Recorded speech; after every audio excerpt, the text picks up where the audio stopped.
جو مال ماں باپ اور رشتہ دار چھوڑ مریں، تھوڑا ہو یا بہت، اس میں مردوں کا بھی حصہ ہے اور عورتوں کا بھی۔ یہ حصے اللہ کے مقرر کیے ہوئے ہیں۔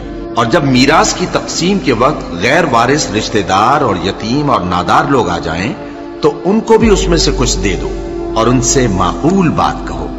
اور ایسے لوگوں کو ڈرنا چاہیے جو ایسی حالت میں ہوں کہ اپنے بعد ننھے ننھے بچے چھوڑ جائیں اور ان کو ان کی نسبت خوف ہو کہ ہمارے مرنے کے بعد ان بیچاروں کا کیا ہوگا۔ پس چاہیے کہ یہ لوگ اللہ سے ڈریں اور درست بات کہیں۔ جو لوگ یتیموں کا مال ناجائز طور پر کھاتے ہیں وہ اپنے پیٹ میں آگ بھرتے ہیں اور ضرور دوزخ میں ڈالے جائیں گے۔ اللہ تمہاری اولاد کے بارے میں تم کو ارشاد فرماتا ہے کہ ایک لڑکے کا حصہ 2 لڑکیوں کے حصے کے برابر ہے، اور اگر اولاد میت صرف لڑکیاں ہی ہوں یعنی 2 یا 2 سے زیادہ تو کل ترکے میں ان کا 2/3 ہے، اور اگر صرف ایک لڑکی ہو تو اس کا نصف ہے، اور میت کے ماں باپ کا یعنی دونوں میں سے ہر ایک کا ترکے میں 6واں حصہ ہے، بشرطے کہ میت کی اولاد ہو۔ اور اگر اولاد نہ ہو اور صرف ماں باپ ہی اس کے وارث ہوں تو 1/3 ماں کا حصہ ہے، اور اگر میت کے بھائی بھی ہوں تو ماں کا 6واں حصہ ہوگا۔ اور یہ تقسیم ترکہ میت کی وصیت کی تعمیل کے بعد جو اس نے کی ہو یا قرض کے ادا ہونے کے بعد جو اس کے ذمے ہو عمل میں آئے گی۔ تم کو معلوم نہیں کہ تمہارے باپ دادوں اور بیٹوں اور پوتوں میں سے فائدے کے لحاظ سے کون تم سے زیادہ قریب ہے۔ یہ حصے اللہ کے مقرر کیے ہوئے ہیں اور اللہ سب کچھ جاننے والا ہے، حکمت والا ہے۔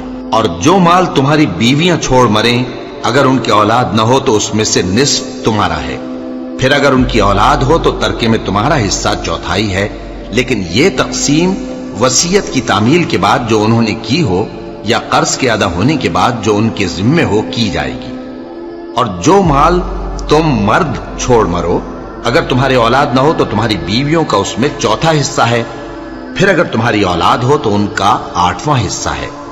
یہ حصے تمہاری وصیت کی تعمیل کے بعد جو تم نے کی ہو اور ادائے قرض کے بعد تقسیم کیے جائیں گے۔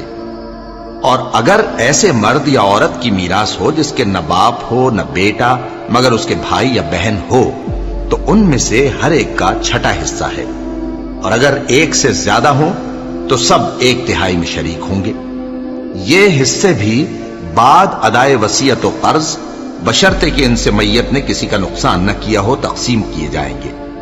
یہ اللہ کا فرمان ہے اور اللہ نہایت علم والا ہے، بردبار ہے۔ یہ تمام احکام اللہ کی حدیں ہیں، اور جو شخص اللہ اور اس کے پیغمبر کی فرما برداری کرے گا اللہ اس کو بہشتوں میں داخل کرے گا جن میں نہریں بہ رہی ہیں، وہ ان میں ہمیشہ رہیں گے، اور یہ بڑی کامیابی ہے۔